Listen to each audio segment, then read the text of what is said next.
I needed money for books, and it was December, and I told my parents, and they decided to buy Christmas presents instead of to help me to buy books. They're nice people. They just thought that made more sense. 65% of Americans live paycheck to paycheck. And that was my experience, right? I watched them fight about money. I watched them fight about the cost of my sneakers. If the transmission went out, my dad would have to get a second job delivering pizzas for 8 months to be able to pay for the $900 transmission. A lot of us have the false misperception that it buys you status.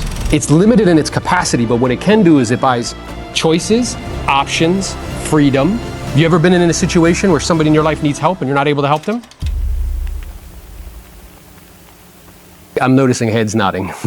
So they're just like salt of the earth type people, but completely financially illiterate. So they would say things to me like, well, you know, you should pay the credit card a little bit over time because they actually like that. Or they wouldn't pay their taxes because they were afraid because they had back taxes. So they didn't want to buy a house because they were afraid if they did that, then the IRS would come after them. That bothered me because I was like, wait a minute, like I showed up fully and completely and like you didn't do your part. And I didn't like being dependent on somebody. And then the thing that the kind of straw that broke the camel's back is I remember I was at community college at Broward Community College because I got into the good schools, right? The quote unquote good schools, but wasn't able to go from a financial perspective, which also bothered me. So I went to, you know, what is it? Broward College now they call it. It's no longer community college.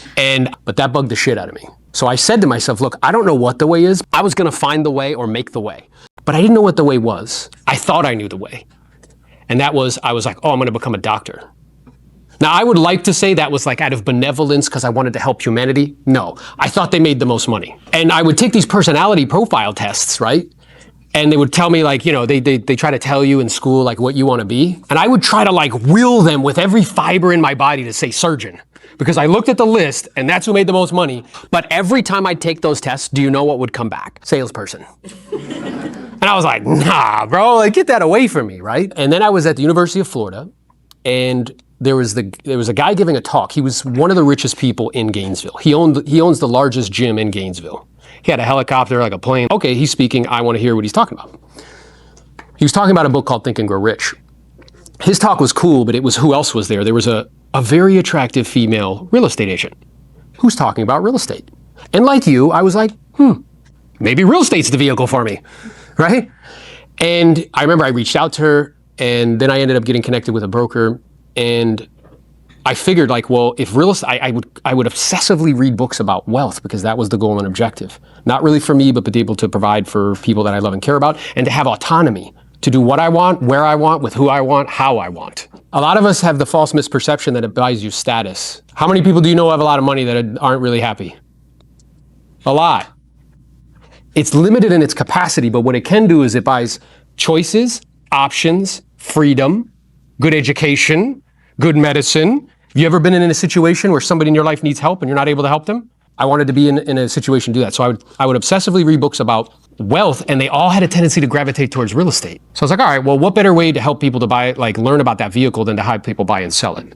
And that was in conjunction with what those tests were telling me. As that test was accurate, you know, we started to do a meaningful amount of transactions. First calendar year made $13,000. People would definitely not coach you, like pay you to coach them, teach you how to do that, how to make the poverty line. They wouldn't put you on a podcast because I didn't have an accurate assessment of reality what the business was. Once I got that accurate assessment of reality, that the money's not in the service and the selling of the service, we were off to the races. 17 deals, 50 deals, 75, 89. It took me 5 years to get to 100 and 4 more years to get to 200. But the thing that I noticed is a lot of the people, whether they're real estate agents, doctors, they usually have no time freedom. They're slaves to their income source. And I realized, like, as my family, like, you know, we have 2 children, Sebastian and Leona, as they got older, and I wanted to spend more time. Anyone besides me want to spend more time with their kids? Yeah, what stops you? I need money! I was like, wow, man, like, this isn't, I'm the Heisman Trophy winner of listing property. I'm working 70, 80 hours a week. And when you do that, you can have anything you want, but you can't have everything. So when you're working 70, 80 hours a week, what does that do to relationships? What does that do to your health? What does that do with friendships? So I was like, well, okay, wait, there's got to be a better way. So I understood I need to be taking the money that I'm earning and buying back my time. And the way you buy, not Gucci, not Prada, not Rolly, you guys do it in the wrong order. When I see somebody with this, I'm like, bro, you don't even own your own time. How long could you not work and your family still continue to operate? Housing, transportation, food, and insurance.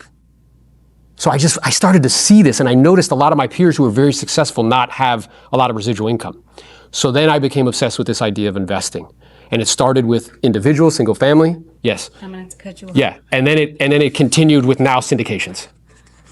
If we give him the mic for 2 minutes, It'd be all day. we will not leave, okay? We'd love to hear you speak. Yeah, no, you're good. Or I would sit in an empty house with cookies, put my face on my yard signs, imagining that someone would say, "That's the most handsome realtor I've ever seen." If we're utilizing strategies and tactics that was working between 2020 and 2021, you're creating a problem for yourself. If you are waiting for people to show up, that is a weight loss program. The volumes dropped 30%. The cost of money's doubled. Interest rates are 7.3%. They were 3% before. An $1,800 a month payment is now $3,600 a month. Is you posting on Instagram like this gonna change that? No.